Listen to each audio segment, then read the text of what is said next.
Hi, my name is Liz Zulik, and I'm part of the Friends of the Library here in Southborough, Massachusetts. I am excited to introduce a program that the Friends of the Library support tonight on seed harvesting. We have a great guest speaker in Kate Donovan from the Blackstone Valley Garden Group. And she's going to talk about harvesting, storing, and planting seeds and do a great production. But before I welcome her and invite you all to participate, I want to talk a little bit about what the Friends of the Library does. We are a nonprofit organization that works year-round as volunteers to raise money to support programs at our local library here in Southborough. Your donations go directly to support programs like this that we're offering here tonight, as well as museum passes, gallery exhibits, other initiatives that support the library and our community. We always invite people to come and join us and be a member of the Friends of the Library, whether that's through manpower and supporting events we have or through making donations. We hope you enjoy the event tonight, and thank you for continuing to support our library and our community.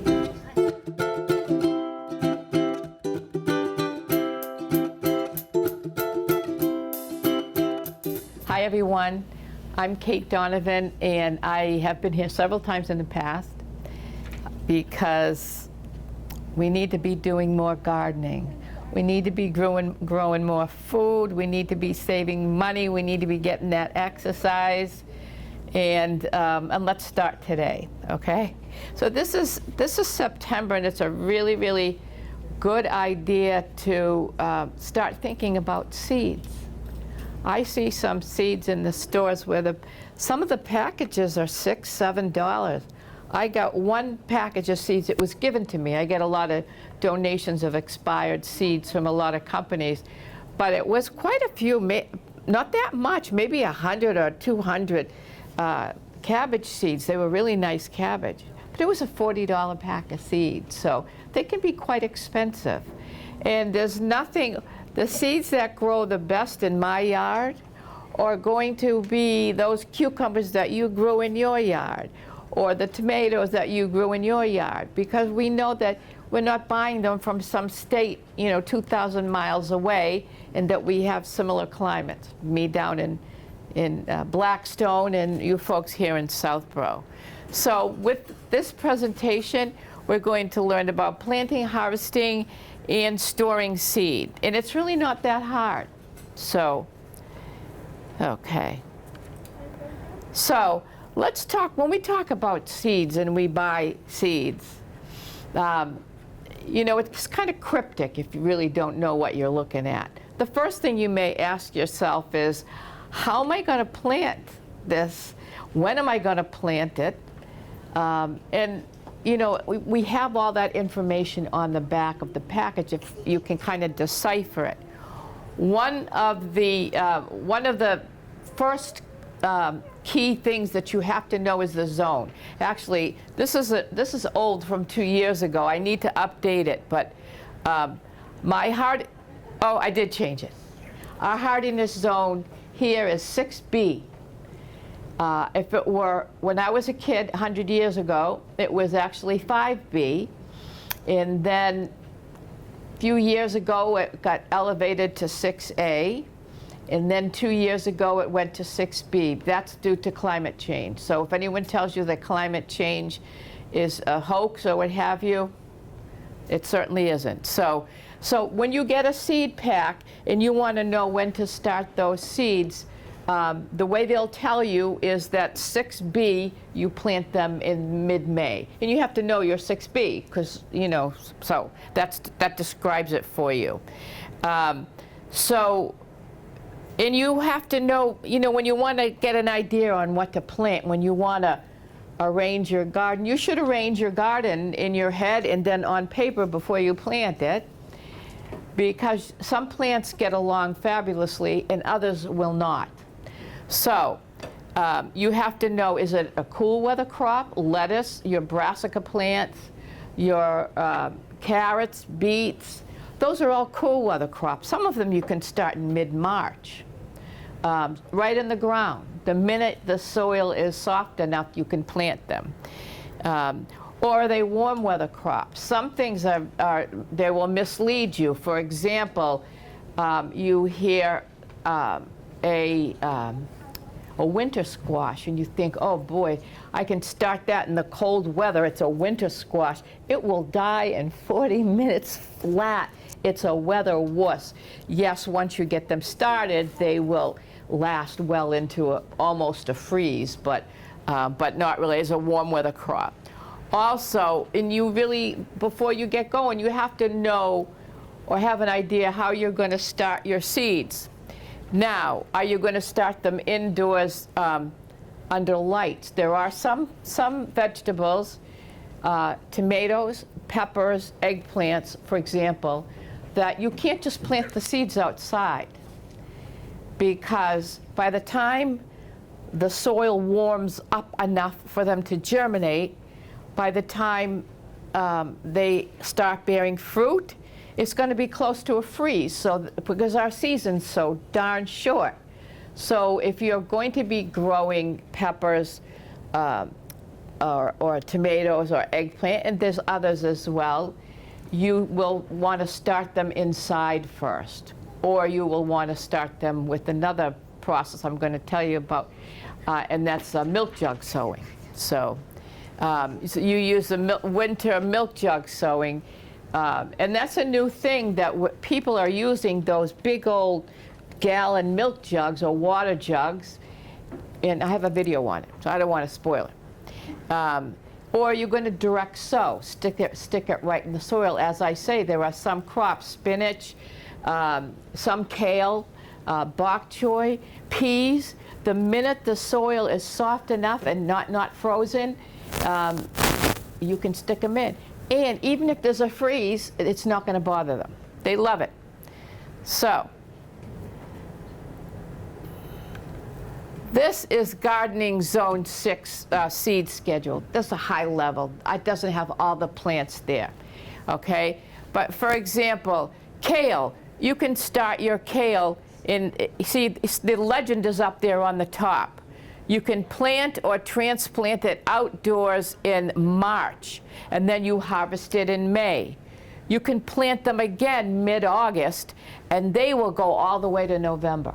We have freezes in October, but it'll go all the way in November. When it's end of October and it has a freeze, that kale's going to laugh at it because it just keeps on growing. So. Same way with spinach. You can start spinach all way in March, and then you start a second crop in September. I grow food literally in my garden, a lot of times, a lot of it from seed, in 9-10 months out of the year. Do you have a question? No. Okay. Can you just sit in a chair? Because we really shouldn't be putting on the chair. Thanks. Okay, so this is, believe it or not, the dark green is our zone 6. So this is just in case you're curious, we share a gardening zone with people all the way in Oklahoma and all the way up to Washington. So we have the same freeze date. We have the same length of time before a freeze hits. So we're zone 6. As I say, we used to be zone 5. So also, there's a lot of information on the back of the seed pack. The best way to get seeds is from your own, saving them from your own garden, right? Make no mistake about that. But every once in a while you see a really neat, this nice lady was saying last year the family grew the cucumbers, the round ones that are yellow. Lemon cukes they call them. They don't taste at all like lemon, but they're shaped, they're shaped like a baseball maybe, and they're bright yellow in color. So you may want to get, something different, or somebody, one of your friends might say, I had really good luck with this specific eggplant. First thing you ask them is, you got any seeds for me? I'll trade you, because we should all be trading seeds. However, they may not, and then you can always buy some. But let's talk about what the codes in on the back of the seed pack. They have a plant name in English, which is zinnia. Then we all, there's a common language, just like medicine still uses a lot of the Latin terms. botany uses Latin terms, so that when I speak to my cousin in Italy or my friends in England, in Europe, they still use the Latin names for these plants because I guess because they have so many countries that speak so many different languages, all this stuff is, and you know, when you're a gardener like I am, you know people from all over the world that do it. So you have the plant name in English, the plant name in Latin, you have the description. This is a zinnia, rich colors of orange, red, white, pink, and rose with fascinating texture, draws you to giant cactus zinnia. Blooms reach between 4 and 5 inches across. Zinnia is one of the easiest annuals to grow and attract butterflies. Outstanding in beds, borders, and containers, as well as being the perfect cut flower. So if that doesn't want to make you grow zinnias, I don't know what will. So a little advertising ploy, I guess. Then it will tell you the planting depth. Some seeds are very small, like for example, I'm trying to think, a lettuce seed is really tiny, very tiny. If you take a lettuce seed and you stick it way into the soil, it will never reach the top. It's going to burn out. You know, it's going to try to reach the top, but when a seed is trying to germinate, it's living off the husk of the seed itself, and it's going to burn out before it pops through the soil. So be very aware whether you're planting in pots or whether you're planting outside in your yard. Be very careful of the planting depth. Also, understand whether it's going to be an annual plant, meaning it's here in a season and then it's gone, or whether it's going to come back year after year as a perennial. That's a tricky one because we have several plants, like for example, a pepper. Here in Massachusetts, where we have a freeze, we grow peppers and chilies, you know, little ones, as annuals. However, they're perennials. So if you knew that it was a perennial, perhaps you would do a little bit of research and realize you can dig them up and bring them in your house and then plant them back outside the next season, and you'll get a real huge pepper crop. Also, the distance between the plants. If you plant the plants too crowded, there are people now that will tell you to disregard plant spacing, but it's not wise, because if you plant them too close together, the rain is going to roll off and it's not going to get into the ground where it needs to be. It's going to, you know, it's going to be obscured by all the leaf. You're going to touch leaf from one plant to the leaf of another plant, and when you do that, if there's any type of bacteria or pest, they're going to crawl right from one plant to the next plant. So be aware of your plant spacing. Also, do not plant. My poor cousin, I put in 2 raised beds for her. She told me she had 6 to 8 hours of sunlight in that place, and then she realized that her neighbor's tree has grown big, and now she doesn't have the appropriate sunlight. So we put a whole bunch of infrastructure. She spent hundreds of dollars on brand new beds and all that soil, and now we have this situation where she doesn't have the appropriate amount of sunlight, which is absolutely heartbreaking. She has a small house too. And if you're going to start indoors, you need to know the hardiness zone, as we said, and the blooms, the bloom size, when they bloom, you know, for flowers, you know, what season they bloom in. Some flowers bloom, you know, the marigolds will go from the spring all the way to the summer, and some flowers only bloom for a couple of weeks. So, so read the seed package. And if you're not using a seed package, if you're trading with a friend, or if you're using seeds from last year, do a little bit of research on the web. Or send me an email. I'll gladly help you out. So, all right. So I'm going to get out of this one and go into this one. And it's here. There's a method of seed starting that I want everyone to know about, because it's cheap, and I'm a relatively frugal person when it comes to gardening. It's really good to get people to be able to do more with less, especially the way the prices are. So this is the way that you can start seeds. You don't need a light room. I have a light room with all these LED lights, and it costs a lot of money. I bought, got it over time. And I also, some seeds I start in a greenhouse. It wasn't cheap, Amish-built greenhouse. It was a lot of money, but I deserve it. I pinched pennies all my life, and then when I get ready to retire, I really wanted a good one. But this is a way that you can start seeds, and right in the winter, you start them and put the seedlings outside in these containers. You'll see. Let me show you. The idea behind winter sowing is to set seeds out in small plastic containers during the winter, when it is still too cold for them to actually sprout. By using the plastic containers, you're creating a microclimate that is somewhat warmer than the outside temperature and allowing the seeds to get a jump start on the season as spring rolls around. This process also prevents the need to harden off plants to get them adjusted to being outside. This is my second year doing winter sowing. Last year, I even got tomatoes to grow using this method. But this year, I stuck mostly with cold hardy crops. So let's look at the methodology step by step. First, find a suitable container. You want something that is clear plastic and is large enough for some soil and for the plant to grow. I mostly use milk jugs, but large gallon-sized clear water bottles or juice bottles also work well. Step 2. Poke holes in the bottom of your container. The tops of these containers are going to be open to allow in moisture from rain or snow.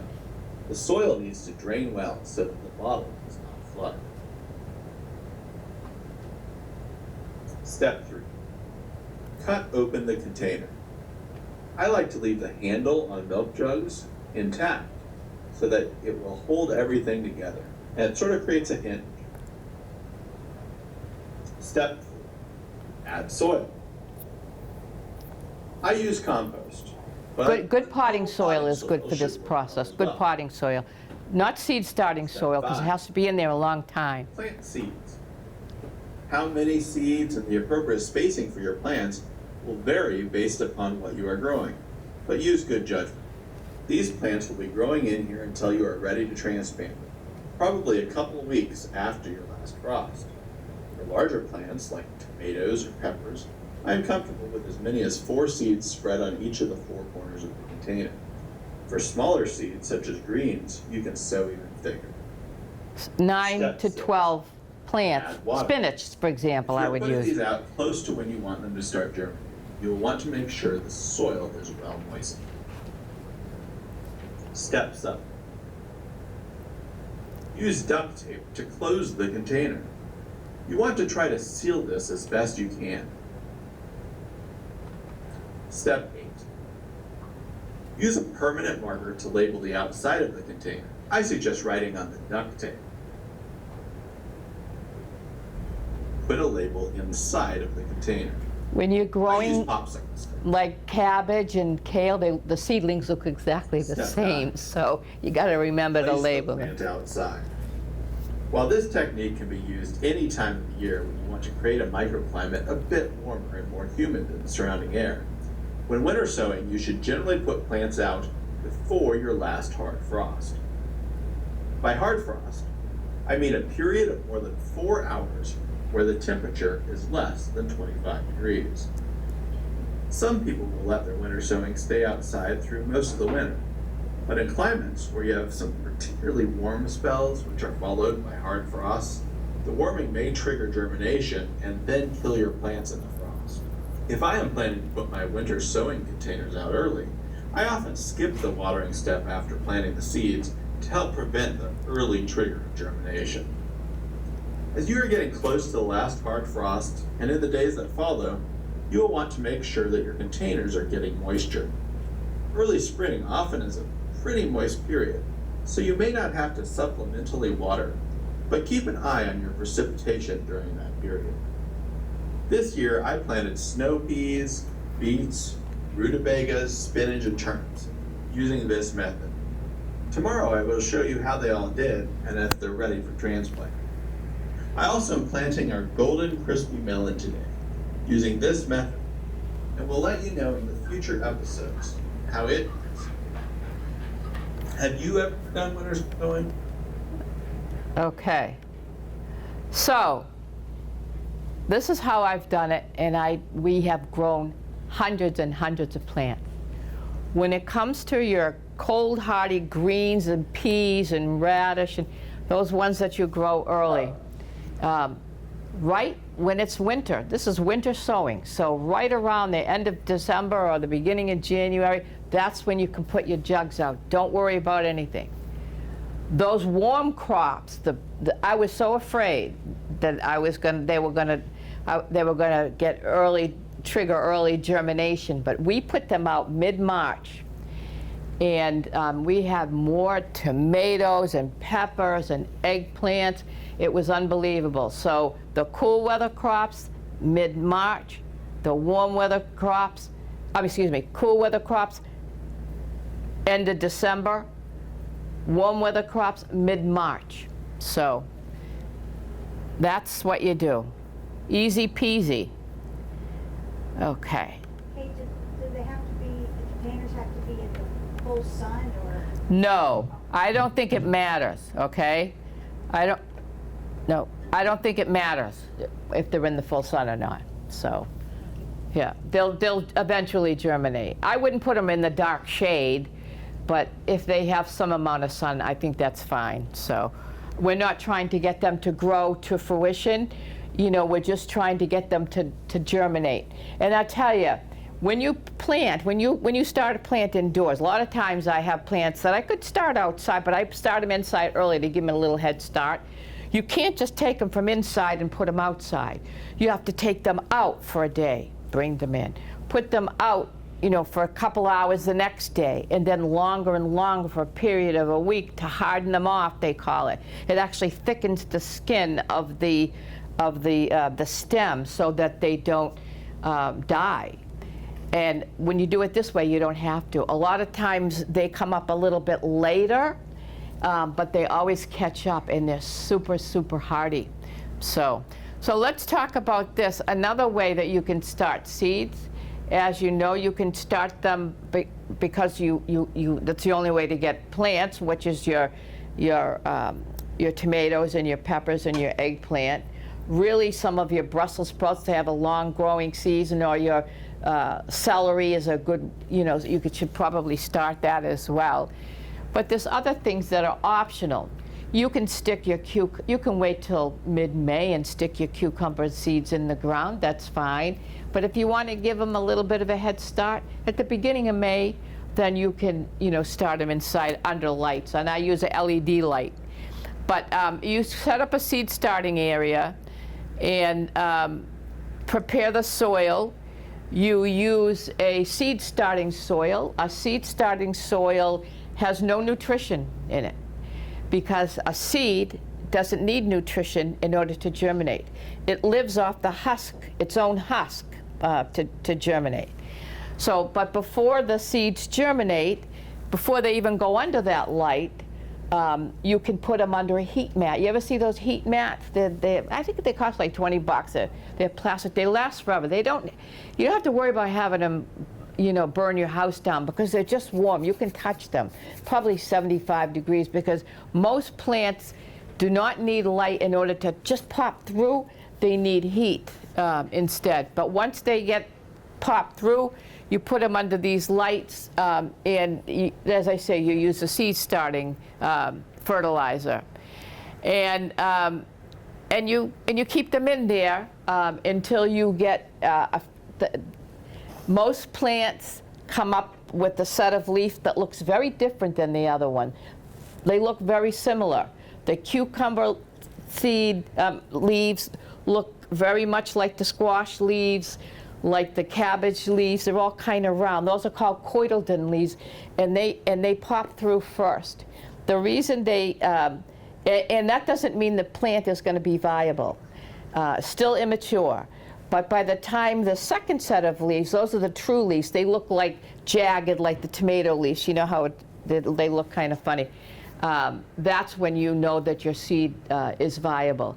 And you kind of trigger that to happen at the middle of May for your warm weather crops. Now, you acclimate them, as I say, about a week before you're going to keep them out there, as you bring them outside for an hour and then bring them in. Bring them outside for 2 hours and these are your babies. I'm telling you, you gotta really baby them or they'll go into shock and die. Isn't that something? And then finally, after about a week, you know that they're ready to do. What I do to cut that out, not that I'm suggesting this, but it's just expensive. I have a greenhouse, and in order to make sure that the stems thicken up on them without hardening them off and bringing them in and out, I just constantly blow a fan on them, and that basically does the same thing. But greenhouses, the good greenhouses are expensive. You don't want a cheap one. So that's basically how you start that.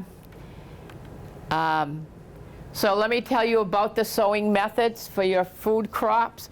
Tomatoes, eggplant, and peppers, those are in the same family. They can't, as I said, they cannot be direct sown. You have to start them inside, or you just buy the plants. And hopefully you buy one from a nursery. You can go to Walmart if you want, but you don't really know where those were grown, and they may be from a different climate. You don't know those people or how they've treated their plants, if they're organic or not. Kale, cabbage, cauliflower, broccoli, and Brussels sprouts. Those are all your brassica family plants. They can be started under lights or using the milk jug method. If your plants will start off smaller if you use the milk jug method, but like I say, they'll catch up.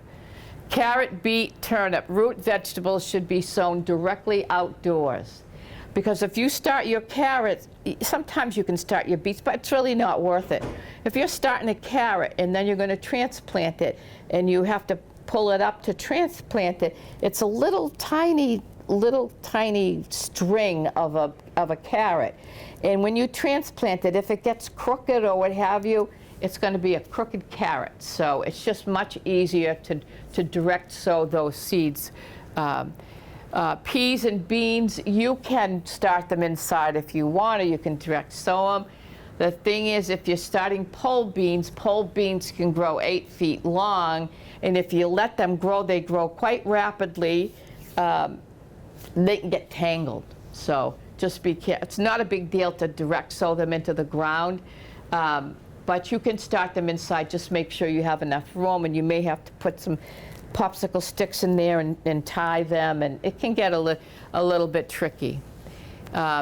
Melons, cucumber, squash, and corn, they can all be direct sown or started indoors, but sometimes they get big and they don't like to, and the more you do, the harder it is to take care of them all. You miss one, you don't water. And when you water it, I tell you what I have to water. First of all, before they germinate, and when they're really little tiny, you don't want to just take a cup of water and pour it on there. You really want to spray it, especially when they're young, because you may dislodge that soil from the seed from the soil, and you need seed to soil contact in order to get a good germination. So you have to be aware of that as well. All your greens, your spinach, your arugula, your chard, they can be grown pretty much any method. I have so much. They're easy. They like it. I just plant the seeds outdoors. And some of them, and you saw in the map, the legend that told you when to plant. Some of these you plant more than once. Like, for example, beans. Bush beans, for example. You plant them, they take 45, 50 days, and then they give you all the beans, and then they die off. Well, it's still warm. Yank the thing and put another bean in there, and you'll have a whole another crop. You don't have to wait to do it all at once. The minute you see one that's dying, yank it out and put another one. That's succession planting. So you don't have to have a whole, an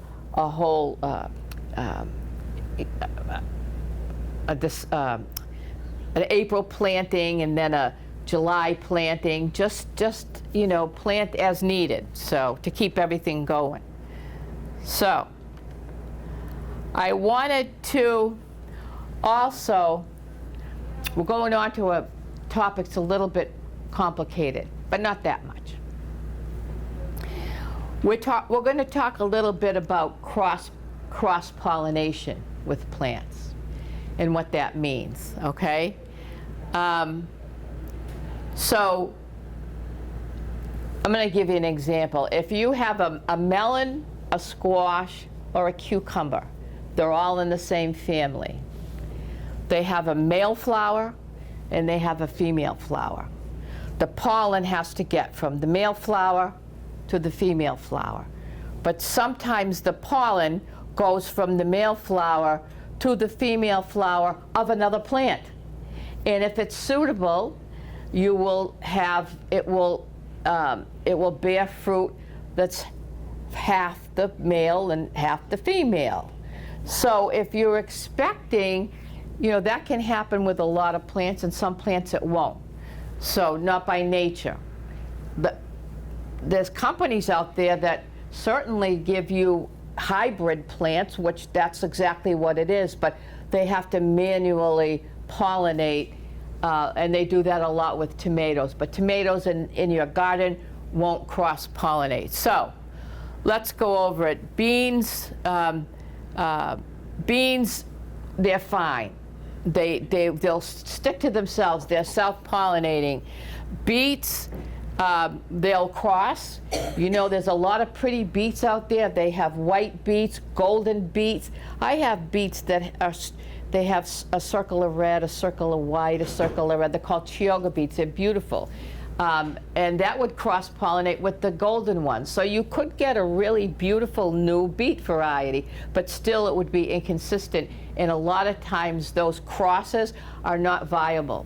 I did one time, I got a cross-pollination. Silly me, I saved the seed. I should have been smarter, right? And I had these beautiful squash. I picked them up and they fell apart. It was, I mean, they just fell apart. They were all goo on the inside. So obviously it was a bad combination of genes that they picked up from the the cross-pollination effect. Brussels sprouts, they will cross-pollinate with broccoli. A carrot will cross-pollinate with a Queen Anne's lace. Believe it or not, it's the same plant. A cabbage or cauliflower, they'll cross-pollinate with broccoli if they go to seed. Corn in the first year. You know, I love corn, and I don't think there's anything better than picking that fresh corn out of the garden. But if I had, there's all kinds of corn. There's the Indian corn, you know, the maize, you know, the one that they grind up and make the. And if you're growing that right next to your sweet corn, you may get that cross-pollination effect in the first generation, and you know you'll get some lousy corn that you won't know what to do with. So eggplant self-fertilizing, garlic is self-fertilizing, and melons are funny. You can get a cross-pollination between your honeydew and your cantaloupe, but not your honeydew and your watermelon. But you got all kinds of watermelon nowadays. I'm growing the little ones, single serve. They're called sugar babies.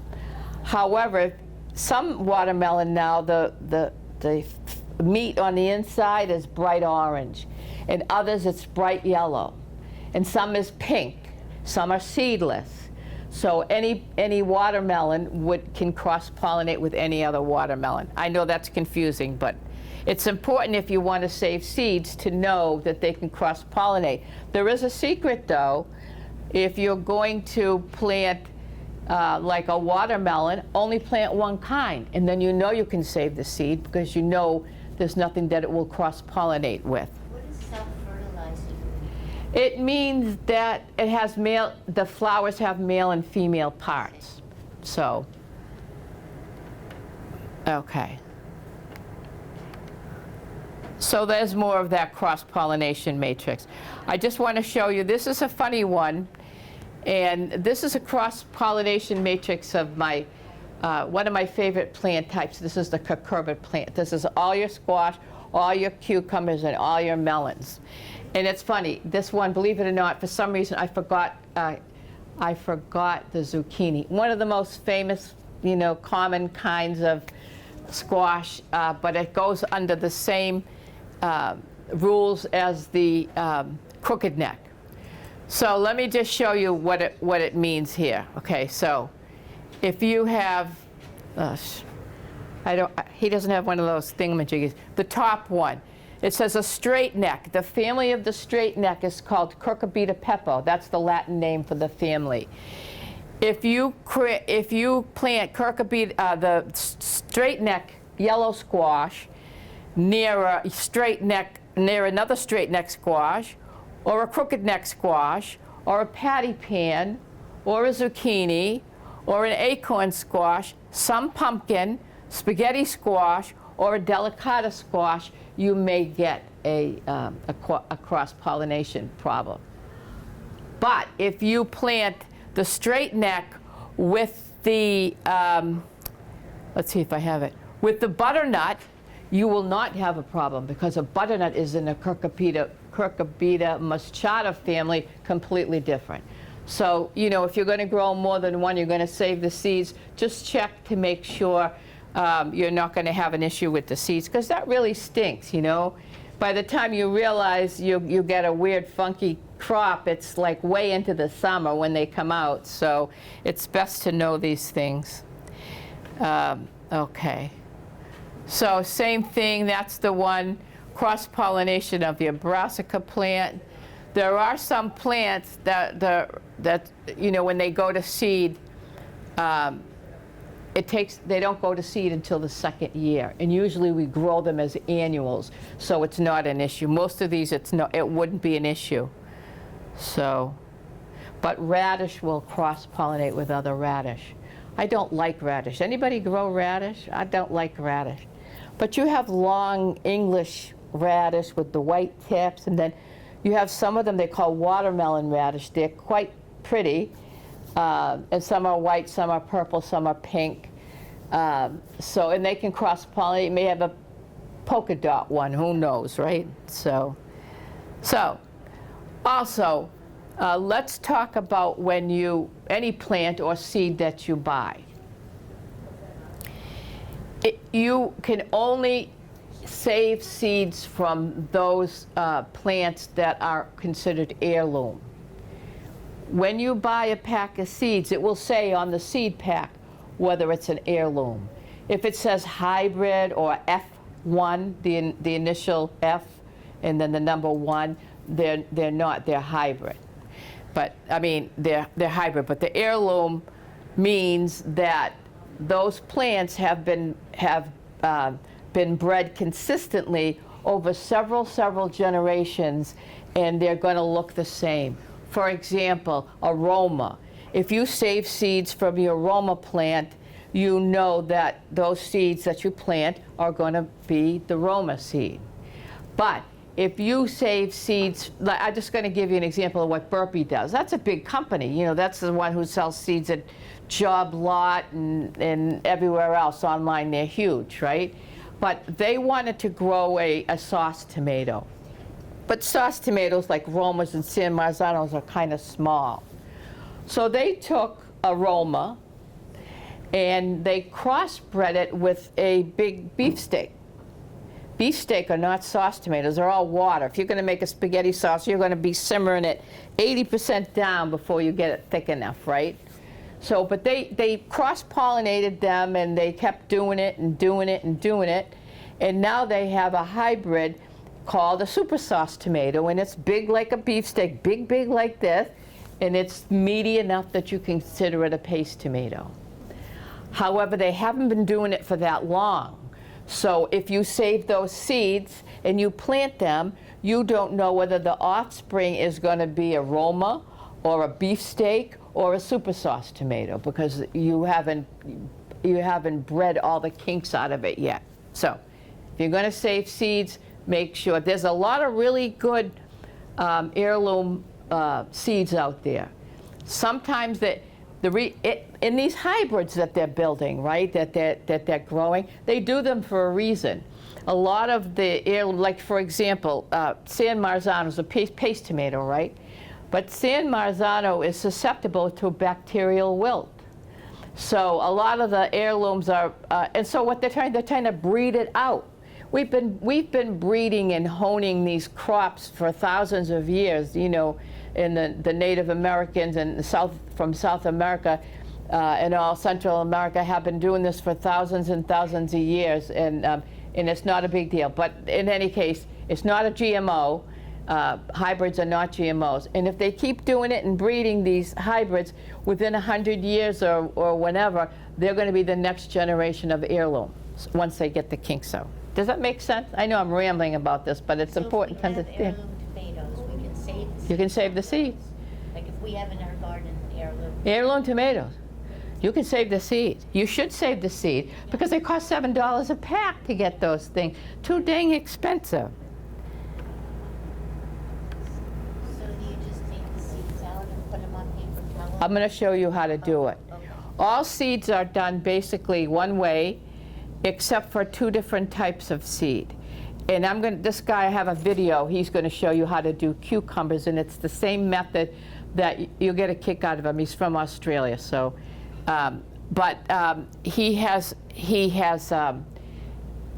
tomatoes and cucumbers have a gelatinous membrane on them.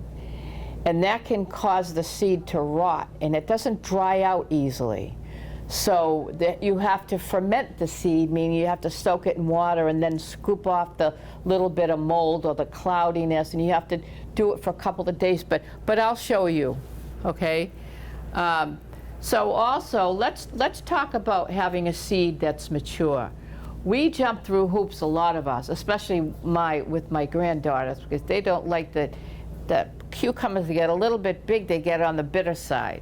I tell them, you cut off the top, each end, and the inside is still good.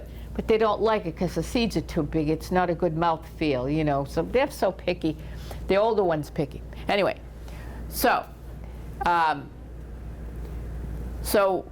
what you do is those big old yellow cucumbers, or those zucchinis that are yay long that you missed, that you may eat them. I mean, they're fine to eat. You grate them up, or you cut them into rounds and, you know, bread them and air fry them. I think they're the greatest. But however, when a crop is overgrown and almost rotten, and you can smell it, but it's still good, that's the time when the seeds are ready to come out. You know, your bell peppers, right? Bell peppers are, a lot of times I harvest them green because there's too many of them on the plant. Unless you take some of them off, the other ones won't grow. And I don't have full sun. And peppers are not from here. I don't know if it's an African plant or South American or something. So, but it's from a warmer climate, so I have to pick them when they're green. But really, they're not ripe until the bell peppers are either yellow or red, depending upon the variety. So, so you really have to let them till they're almost too far gone. So, for crops that produce wet fruits, the seeds are not always mature when the fruits are ready to eat. Eggplant, pepper, summer squash are eaten when the fruits are immature and still edible, but before the seeds actually mature. This means seed savers need to leave the fruit on the vine for a little bit longer. Dry fruit crops like grains, lettuce, beans, peas, you could remove once the seeds are dry, right from the plant. It's a great thing at the end of the season when you're harvesting your beans, just leave some out there. And then you'll see they'll get all brown on the outside. That means they're dry. Take them, open them up, and you have your hard seeds. You'll have to let it dry out a little bit more in your house, or else if you put it, go to store it, you may get some mold, and that will destroy the whole thing. I want to tell you what I did one time. I learned a lesson. You always learn them when you're gardening, right? But I grew some mustard seed that I got from the Seed of the Month Club. And mustard's a beautiful green, and the mustard seeds come up in little seed pods, little tiny seed pods. And I took off all these seed pods, and I opened them up, and I sifted all the chaff from the grain, and I put them out and let them dry. And I put them in a little mason jar, and it was just a little mason jar, and it was probably that much. It didn't give me that much for all that work, right? But I wanted to try it.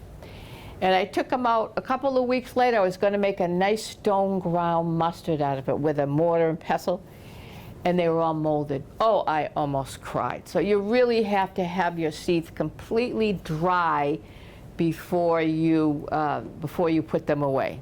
So. Can you keep seeds like from a red pepper that you buy in a grocery store? No, you can, but you don't know if it's an heirloom or a hybrid. So, and you don't know where it was grown. It might have been, yes, some people do. Oh my goodness, some people do. If you're growing to play around and learn things and experience things, then you can, and you can try to, take your own groceries and harvest the seeds from them. But a lot of times the groceries in anywhere, Market Basket or Stop and Shop, those groceries are sold there in the grocery store because they have a long shelf life, and not because they're locally grown or not because they're nutritious or what have you. So you really don't know what you're getting. If you want to do it just for the heck of it, there's a specific pepper that you've been eating, you've been buying, and it's great, go ahead. But but there's certainly no guarantees that it's worth your effort. So anyway. Can you go over on the eggplant how you would get the seed? Because you said you need to leave some of the fruit out there and let it mature. Get mature. Like how long would you leave? Well, before it gets rotten, as far as if it's an eggplant, for example, if it's one of the eggplants with the dark purple skin, typically they turn brownish when they're ready to go. They may get a little bit soft. Those are tiny seeds too. Those are not easy to harvest, but that's when you would do it. Or the bell pepper seeds, the sweet pepper seeds. Those seeds, the peppers that start off green bell peppers, they typically turn either red or yellow when it's time to harvest them. So, you're welcome. So, I want to show you this video, but it's on the other page. Okay. Bear with me here.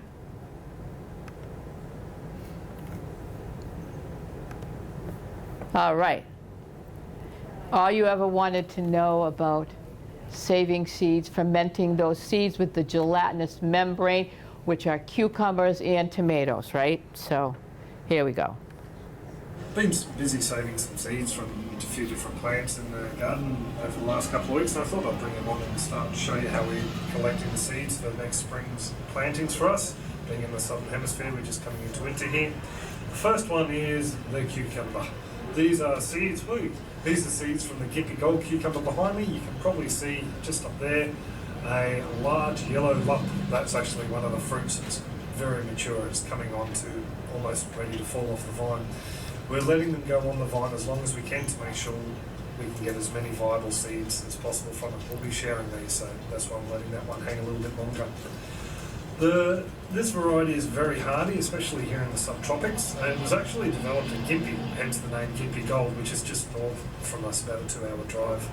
So the reason I liked these guys is they were extremely fruit fly resistant, and the only problem we did have with fruit flies when a caterpillar bored into the fruit, little fruit flies found the hole that the caterpillar left and went in and laid the eggs, and that cucumber just ended up being a mess. Very goopy inside, so I just cut it open and gave it to the chooks, and they got a nice treat. So I've ended up collecting a fair few of these seeds, and I'm pretty happy with what we've got. We'll be able to share a few around to different people. Also have that one and another one upstairs, so we'll end up with more than enough seed, I think. So anyway, let's get to it, and I'll show you how I collected these guys and prepared them. So what I have here is a cucumber, about a third of the one that we're going to use in the salad tonight. So all I'm going to do is cut them open. So to grab these seeds out, it's pretty much all as easy as just getting your spoon, a little teaspoon, and just scraping them out like that. I'll show you what these little seeds look like. Don't know if you can make that out, but it actually has a little bit of a gel sac around it. So what you want to do, the same as tomato seeds, you want to ferment this off. So it's pretty much all as easy as grabbing a bowl, whoa, squeezing seeds all over the floor. No, just squeezing these seeds out of here. Doesn't matter if a bit of the more meaty bits go in there as well. Your hands are going to get dirty because it's tough to do that with gloves on. So you can wear those gloves you wore during COVID, you know, the plastic ones if you really want, but I don't. As well. So once you've collected all your seeds, this isn't going to waste. We're actually going to put that in tonight's salad, so I'll just stick that to one side. Once you get these guys into the bowl, it's just a matter of adding a little bit of extra moisture and letting them sit for a day or two. Just add a little bit of extra moisture in there. What that will do is it'll start fermenting the gel around the outside. I have some here I did 3 days ago. See how cloudy it is? Empty these through That's the membrane that's fermented right off. And we'll compare the two together. There we go, just pop it in there. Stick to the mesh a bit, give it a bit of a tap. So just to compare the two, this one here has had the gel coating fermented off, and you can see the little bit at the end there where it was tethered to the cucumber. And this one here is still in the gel coating. So you can actually squeeze these guys. It's a very slippery, very, very slippery procedure. And wait, get the gel coat, as you It's can gone, see there, to come off the seed. We'll just go grab the seed.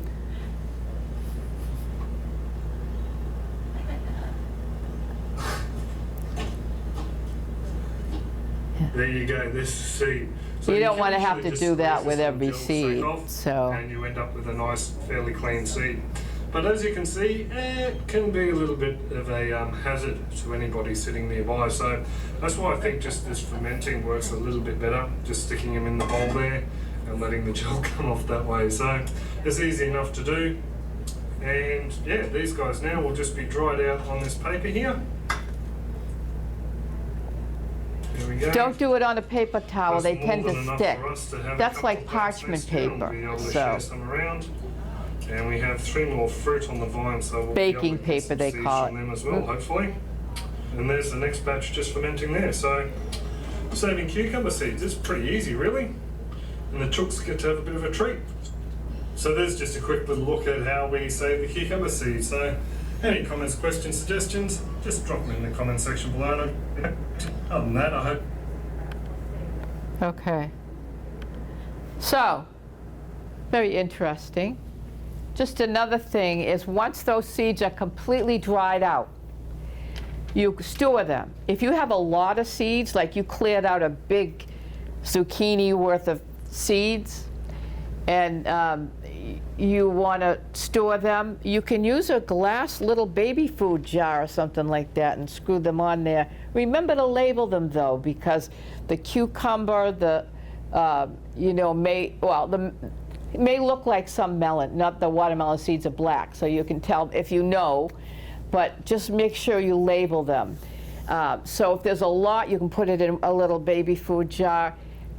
If there aren't, you can get 1,000 packs of little tiny baggies that you can, the plastic ones that you can close with your fingers and then open them up. You can get those as long as they're completely dry. People didn't used to get those because they were afraid that it would mold in there because they couldn't breathe, but if they're completely dry, they're completely dry. The other thing is little coin envelopes. You can buy those from some lady. I'm so blessed. People know that I do a lot of work for charity and I give a lot of stuff away, so I give you guys a lot of seeds too here typically. But I think she must have worked for a bank or something, so I don't know if they closed, but she had a whole bunch of seed envelopes, paper envelopes about this big. They were absolutely perfect. And we support 2 free seed banks, and we got these big envelopes of basil seed, more than anybody could ever use, right? So we split them up into 4 or 5 of those envelopes, sealed them up. And the one thing that's important to keep in mind when you're saving your seeds is to write the date on them. because really it's FIFO. You want to use it's first in, first out. Seeds do die over time, but you know, and I have one of the slides will show you an idea of, you know, when they could expire. However, if you keep your seeds cool, dark, and dry, they will last a long time. If you don't have a whole bunch, you can always keep them in the freezer. That's the best place. They don't mind being frozen. As you know, you're going to do winter sowing, right? It's freezing out there in January, and your seeds are still going to be out there. So some seeds actually need cold stratification, so they need the freeze, but it never bothers them. So you can keep them. You keep them cool because what did I tell you they need in order to germinate? They need the heat, right? You keep them dark because, you know, they'll grow towards the light if it's too light, and you keep them dry because if they're the least bit damp, they're going to mold, and then you're going to cry like I did when I lost all that work trying to make some dang ground mustard. So, The moisture in the freezer? you have to. That's right. You would seal up all your bags, and then you would put them in a big plastic bag, and then you would seal that bag. I don't know. I have a food saver. Do you have a food saver? Yeah.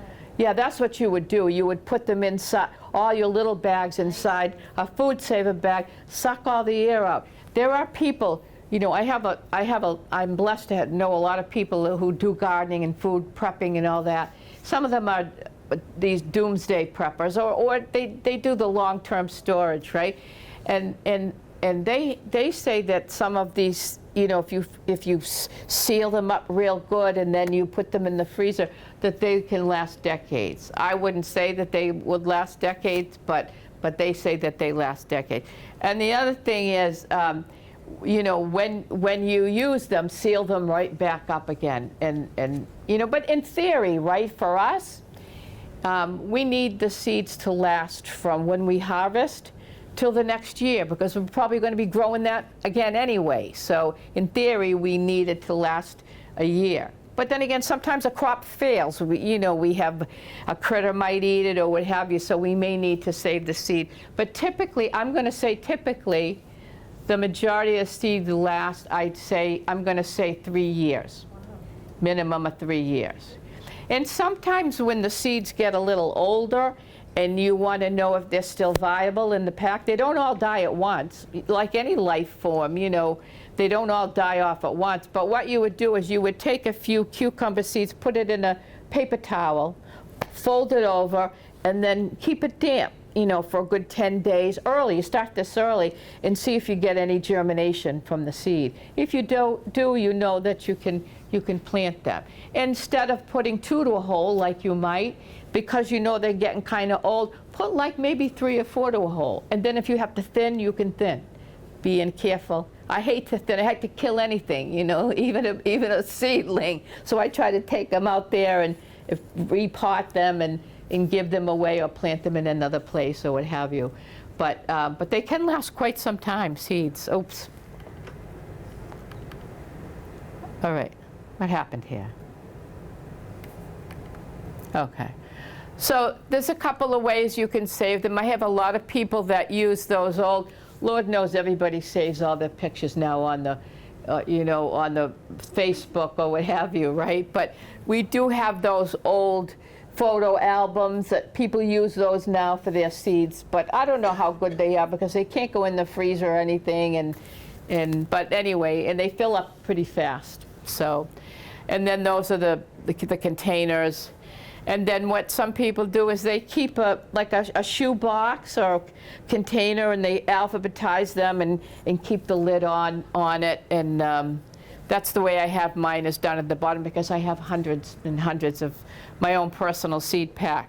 So I give them away and get more. So, and this here, this is just an idea. If you're not fastidious about it, and you just keep them, you know, like I do in the shoebox type of thing, that's what you can expect. You can expect your Brussels sprouts to last 4 years.